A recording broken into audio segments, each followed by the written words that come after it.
We have so many stories in our lives, but our stories are not always heard. On the Hear My True Story podcast, we tell our own true stories. Before the white car parked, our head teacher had scattered. Looking at him, I could only see his tie that was flying backwards, waving at us, and he disappeared in thin air. I want to share my life story. I want to share my voice with the people because I know that just a small joke I can tell through this podcast, it will make someone smile. When you ask me what I fear most in life, I would definitely respond to you and say it's fear itself. We are fighting for togetherness. We are fighting for equal rights. We are fighting to end injustice. You don't have to be a storyteller or writer because, guess what? Life writes the best stories. Hear my true story. I would like to welcome you back onto the Hear My True Story podcast. It is me, your host, Otako. Yeah, in this episode, we have a wonderful story told by Sarah Nakitende as one of the true storytellers at the Hear My True Story project in Kampala. Yeah, I really hope that you enjoy this story.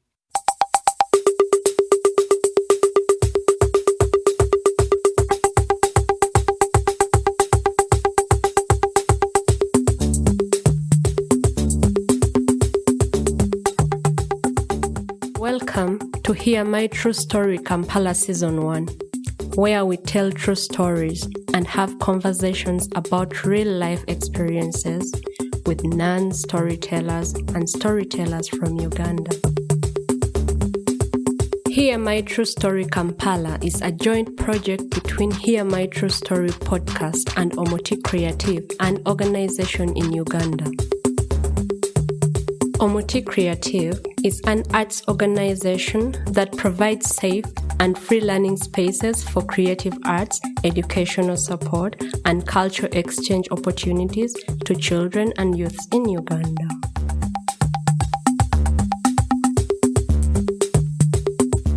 Who chooses their parents in life?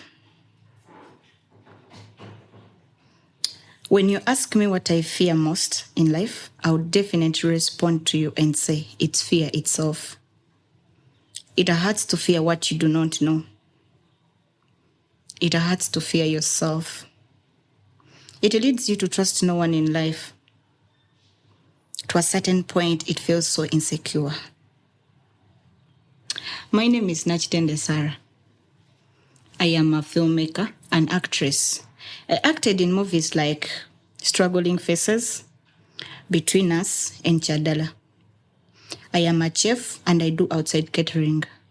On functions like weddings, introductions, birthday parties, and I also cook for the individual people that feel like not cooking.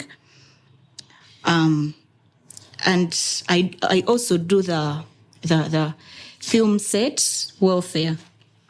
I am a human activist.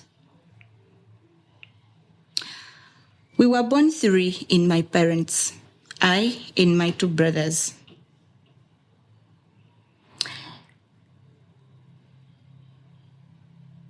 I was raised by a single mother. And life is so hard. Life is so challenging and stressful to us, the children that have grown up with only one parent. The life of a child that has grown up with both parents is totally different from a life of a child that has grown up with just one parent. And it's my story. I grew up seeing my mother hustle so much for us to make ends meet. Life was so confusing. To a certain point, I asked myself different questions that I could not really find answers to. I was born in Mukono, in a very remote village area called Taba. It has two routes, and when you want the shortcut, that is, you're going to go through the Gaba, Lake Victoria, and then we are going to cross to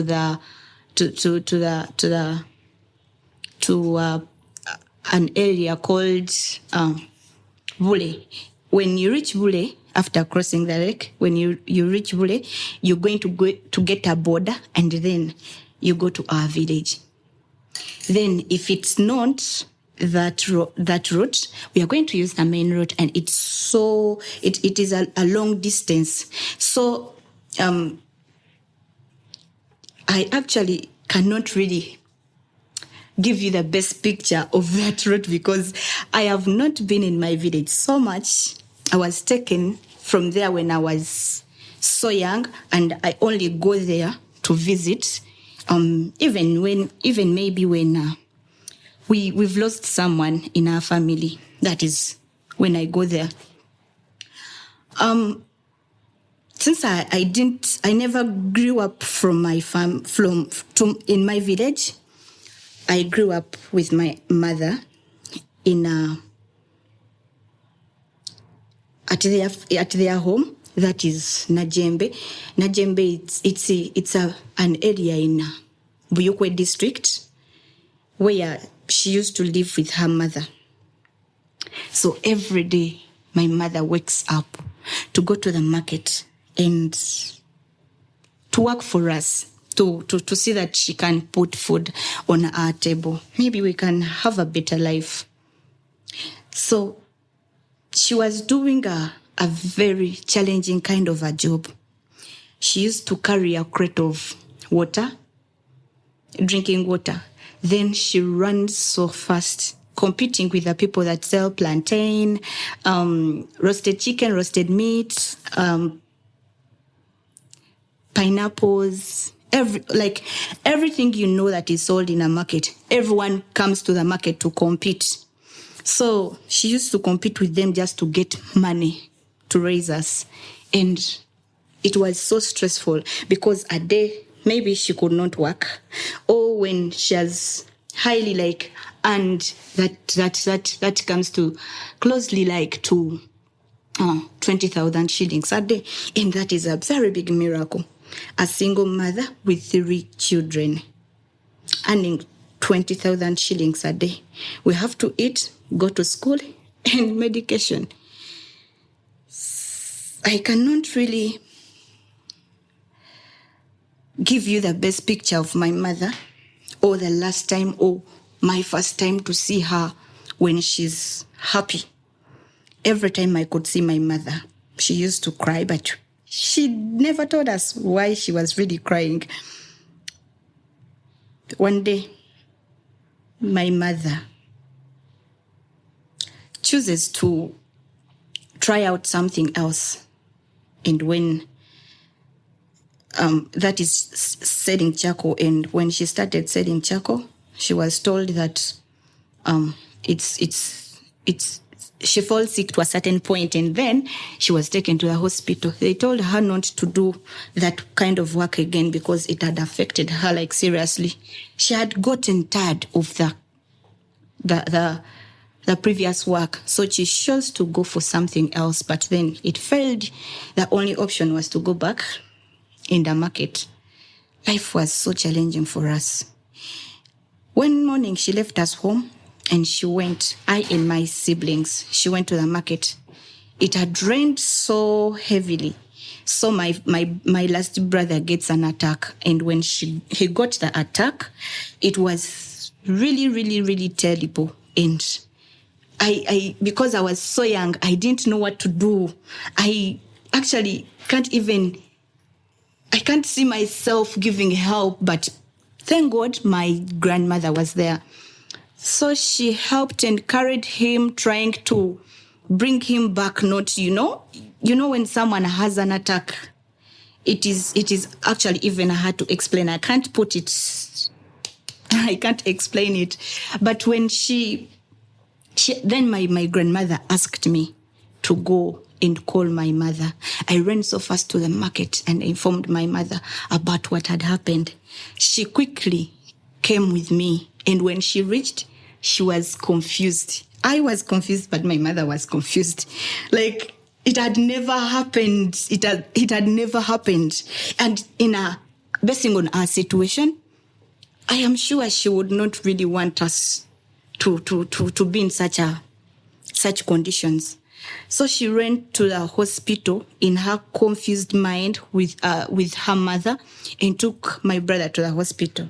She had her little savings, but they could not really help because in a hospital they needed their money, and she had no money to pay so that the doctors give medication to my brother. She cried. She sat aside and started crying. When I reached to her and I asked her what was the problem, because I followed them to the hospital, she told me my brother had a heart problem. He had a hole on his heart. So that was why he got that attack. And doctors were asking for money, and money was not there. Because I was so young and nervous, I never knew what it meant for someone to be sick, for someone to have a heart problem. But I could really see and tell pain in my mother's eyes. She was so confused. When we went back, she made calls, but people could not help. And lastly, she reached out to my auntie, the only auntie that was there to maybe help. So she called and she sent some money, and then a little sum of money. And then my brother was given service in the hospital. When we went back home, my aunt had asked my mother to take me to her place so that I start staying there. But before even taking me there, she sat with us in our house, and then she told us how she's going to visit different radio stations asking for help. When she went to a certain radio station that I remember, one of it that I remember, volunteers came in, they gave money for my brother to go to India, but still it wasn't enough. But even though it wasn't enough, even that little money was not seen or was not given to my mother. Life is so challenging. It's so unfair to some people. She had no any other option apart from going back to the market to sell her water, to see that we can live, to see that she gives us the best. She's so hardworking. She's so hardworking. She never gave up on us, even when we were starving. She tried her level best. She tried the best a single mother could do for her children. Things were getting worse every day by day, because in the hospital they had told my mother that my brother has a few days to live, and if they don't raise the money earlier, he's going to die. But I mean, when they went to the radio station, they collected a little and it wasn't given to her. And in the market, she serves the 20,000 shillings. So how is she going to raise that huge sum of money to go to India? She could not. Meanwhile, as I talk this, my both parents were alive by then. One day when my mother called my father for help, he did not. I don't know whether he had no money or he had money. But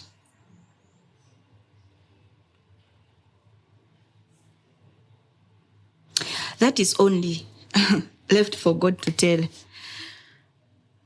I'll still say, life is so challenging and unfair. When before the situation of my mother struggling and going through a lot, doing different kinds of job to see that we live or we go to school, we have the best education. She got married to the husband as young as 16,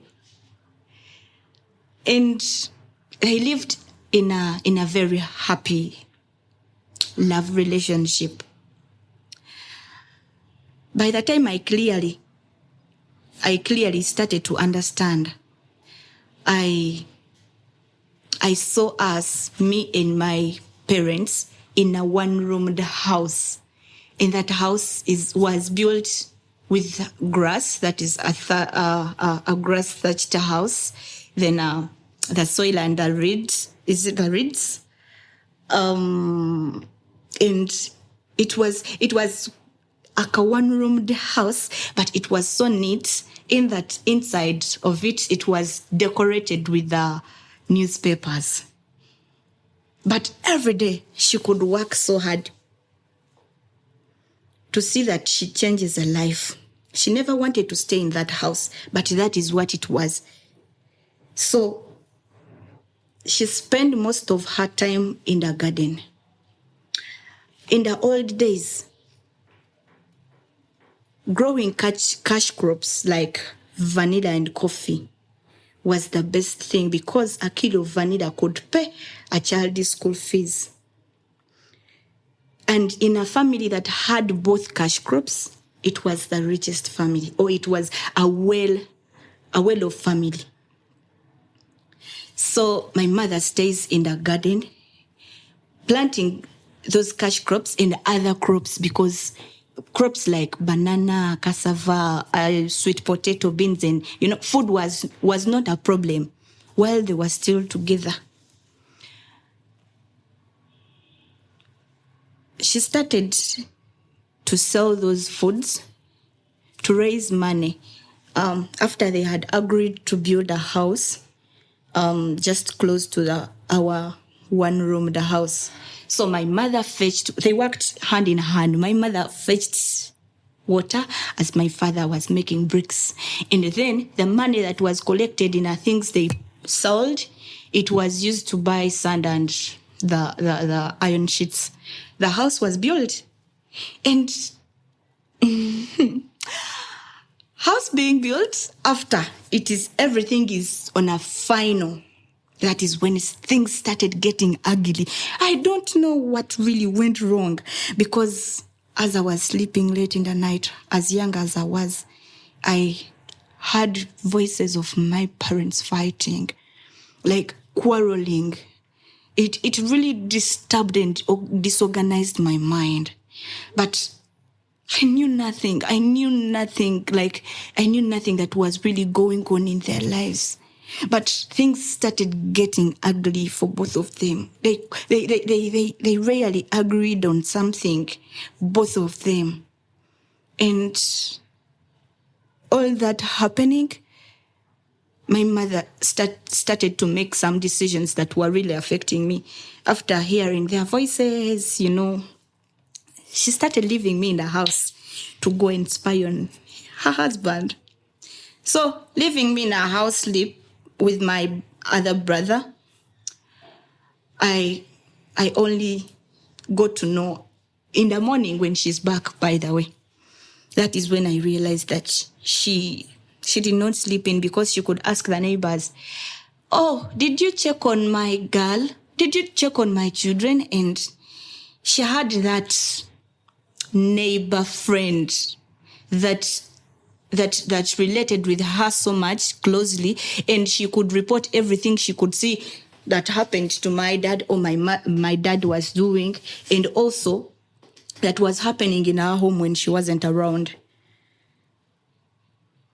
It affected me to the point that I started hating my father for no reason, if I might say, because they hadn't told me anything about the reason as why they were arguing, but I started hating her and seeing her and seeing him like someone who doesn't love his children, someone who thinks that the children are a burden to him, and also a person, a husband that doesn't appreciate the mother, the wife. It affected me. It distracted me. It disorganized. It stressed. It created hate and confusion. Till today, it's still affecting me. And when I tried to ask, different stories were given to me. But I would say that it is not good to fight before children. It's not good to argue and quarrel before your children. It creates another world in their head. That child will never be happy in life. They will grow up with different questions. So one day comes and my father goes to a night disco. And because my mother was in the garden, she never knew about it. But when she came back, that neighbor told her. So she planned with the neighbor that she would go later in the night to spy on the husband again. This time round, she agreed to leave us at the neighborhood so that she can go and spy on her husband. And that day, I remember seeing her put on her big panties, the jeans, the top, and then she wore a jacket, a big jacket, and a cape to cover her face and the shoes. Then she got a border and she went. She left us at the neighborhood. When she went there, she went to hide in I'll take you back and tell you that at our village we have a forest. As you come from Mokono, coming to our home village, you pass through a very big forest. And that forest is thick. It has different stories. They used to tell us that you could not go through it alone. And we could not go through it alone. So it had everything, everything they could tell you. It had animals, it had ghosts, it had stories. So it is even disturbing my mind till today that my mother really managed to go and hide herself in that forest that had stories just to spy on my father, make sure to see whether he has the woman or not. And when she reached there, she got them. She beat them so seriously. They had a very big fight and she came back home. She had to jump on her border again, and she came home. When she came home, she packed all her stuff and carried the last brother, left us at the neighborhood, and she went. It was so challenging for us again because we started now to go at our grandfather's place to have food and then come back because our father spent his most time at the lake fishing. So when he came back, we had to sleep. Time passed, and then my father got another woman. When my mother heard that another woman came into our home, she came and picked us. That is how we started living with my mother and my grandmother, the mother to my mother. So it goes just like that. And this last time when my brother is so hurt and in pain, crying for his life, that is the worstest attack that I witnessed him getting, and it confused me so much because I really asked myself, if we have a dad and my mother is carrying this cross alone, what does it really mean to have, like, to be for what does it really mean for children, for the children to be raised by both parents? Because maybe he could do something.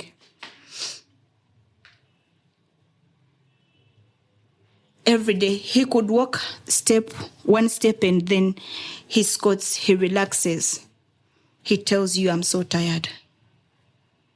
One day I chose and said to myself, I'll make money. I don't know how. I don't know when. I do not even know where I'll get that money, but I'll get money and take my brother to India. So when that attack came, my aunt again asked her to bring the 2 brothers to where I was staying so that she can also give help. As the mother also gets some money and brings it to my auntie. They worked so together, but it was not also enough. It wasn't there because by then we had started even schooling. A lot of demands were on the table. So the money was not enough. And after my senior 6 graduation, because I studied, my mother managed to pay my tuition till my senior 6. And when it happened and it was done, I decided to go abroad and work for my brother. My mother stayed behind looking for organizations that can help us. Unfortunately, she got one in Kawempe, and they had to pay her half of the money, and I also paid her half of the money. And when I got that money, we cleared everything, even the hospital bills in India, and also the tickets. When everything was done and processed, it was a Sunday flight.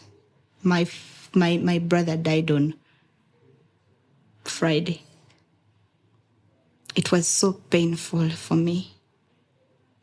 It was so challenging, it was so confusing. I at least asked for a chance from God. At least he would give my brother one chance, just a chance like this, to live and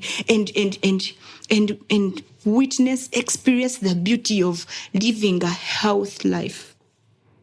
But it wasn't granted. I wasn't even given a chance to come back and see my brother.